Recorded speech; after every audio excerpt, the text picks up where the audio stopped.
So hello guys, কেমন আছো তোমরা?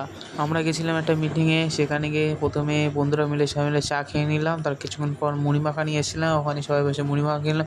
হঠাৎ মাথার উপর একটা মাছি ভবা করছিল। তার কিছুক্ষণ পর আমাদের স্যার দড়িটা ফিতিটা কেটে নিল। তারপর বহুত জোরে একটা বৃষ্টি আসার পরে বন্ধুরা সবাই মিলে এক সাইডে বসে টিফিন করছিলাম, সবাই ওখানে বসেছিল। সন্ধ্যেবেলা আমি আমার দাদা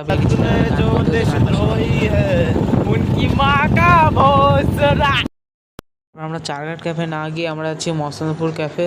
দাদা বললো ওখানে টি হাউসে যাবে, ওখানে গিয়ে চা খাবে। তারপর ছজন বসে চা খাচ্ছিলাম। 6টা চা অর্ডার দিয়ে দিয়েছিল। সামনে সেই সুলেমানদা বসে চা খাচ্ছিল, সাইডে একটা নতুন একটা দাদা। তারপর সবাইকে দেখালাম একটা ম্যাজিক। সত্য ম্যাজিকটা দেখো, চু মানতে চু, ঢাকনি উঠে যাবে এক্ষুনি। ওটা কিছু না, ওটা নিচে দিয়ে পা দিয়ে করছিল দাদা। তারপর ওখান থেকে বেরিয়ে গেলাম। বাবা বলছিল যে চারঘাট ক্যাফে যাবে, চারঘাটে সবাই আছে, বন্ধু টন্ধু আছে, ওখানে গিয়ে সবার সঙ্গে আড্ডা মারবে। তারপর এই চারঘাটে এসে আমার একটা দাদা ছিল, দাদাটা কী করছে, ন্যাপকিন নিয়ে আর বন্ধুর পিছনে গিয়ে মুছে দিচ্ছে।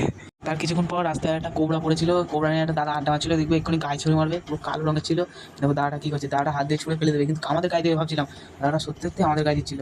ওই সবাই ভয় পেয়ে গিয়েছে ওই জায়গাটায়। তোমরা দেখতে পেয়েছি দাদাটা দেখবে আমাদের গায়ে ছুঁড়ে মারবে, দেখো গায়ে ছুঁড়ে মারছে, কিন্তু না, ছুঁড়ে মারিনি। এখন রাত 10টা 11টা বাজে, বাড়ির দিকে যেতে হবে। বাড়ি থেকে ঘন ঘন কল আসছে। যাই হোক, ভিডিওটা ভালো লাগলে সাবস্ক্রাইব করে দেবেন, লাইক করে দেবেন। টাটা।